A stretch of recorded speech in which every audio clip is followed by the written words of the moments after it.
अगर आप मुझे मेरे सबसे बुरे दौर में प्यार नहीं करते तो आप मेरे सबसे अच्छे दौर में रहने के लायक नहीं हैं। एक बार एक शिकारी जंगल में पहुंचा। शिकार करने के इरादे से उसने अपने तीर पर बहुत खतरनाक वाला जहर लगाया और शिकार को निशाना बना करके उसने वो तीर छोड़ा, लेकिन उसका तीर चूक गया और जाकर के लगा एक पेड़ में। एक हरा भरा पेड़, बड़ा सा पेड़ जिसमें बहुत सारे तोते रहते थे।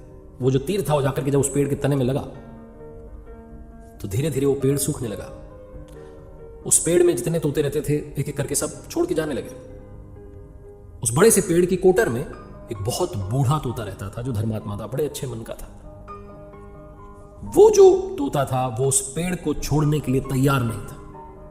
वो जाता था अपना दाना लेके वापस आकर के वहीं बैठ जाता था, रहता वहीं था। उसके जो साथी थे तोते, उन्होंने आकर के समझाया कई बार कि चलो यहाँ क्या रखा है, तो खत्म होने वाला है, गिर जाएगा किसी भी दिन। लेकिन वो जो तोता था, वो बूढ़ा तोता जाने को तैयार नहीं था।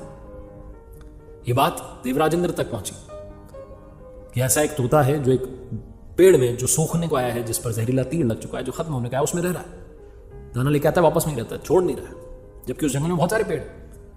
देवराजेंद्र प्रकट हुए और तोते से कहने लगे, बूढ़े तोते से, कि आप बहुत धर्मात्मा हैं, बहुत अच्छे मन के हैं, लेकिन अब चले जाइए।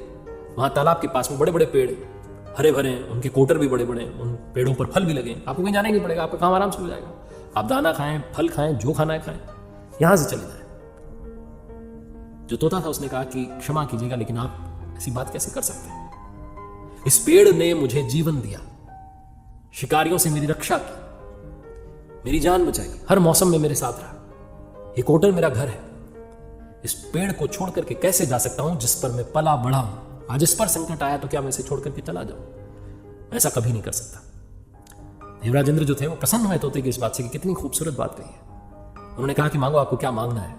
उस बूढ़े तोते ने कहा कि बस इतना ही मांगना है कि जिस पेड़ ने मुझे जन्म दिया, जहां मैं रहा, पला बढ़ा, जो मेरी जन्मभूमि कह सकते हो आप, इसे वापस वैसा ही कर दो जैसा था।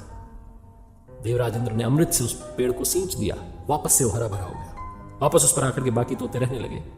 बूढ़ा तोता कुछ समय के लिए और जिंदा रहा, फिर ऊपर चला गया स्वर्ग में, क्योंकि धर्मात्मा था। छोटी सी कहानी, लेकिन समझाती यह है कि जब किसी भी इंसान का बुरा दौर आता है तो इमोशनली वो टूटा हुआ होता है, उसे किसी सहारे की जरूरत होती है, किसी की आवश्यकता होती है। अगर आप ऐसे समय में उसे छोड़कर चले जाएंगे, उससे बात नहीं करेंगे, मुंह मोड़ लेंगे कि ये तो अपने जीवन की सबसे कमजोर अवस्था में आ चुका है, कमजोर दौर में आ चुका है, तो आपसे बुरा कोई नहीं है। क्योंकि आप किसी के सुख के साथी बने या ना बने, आपको हमेशा किसी के दुख का साथी बनना चाहिए।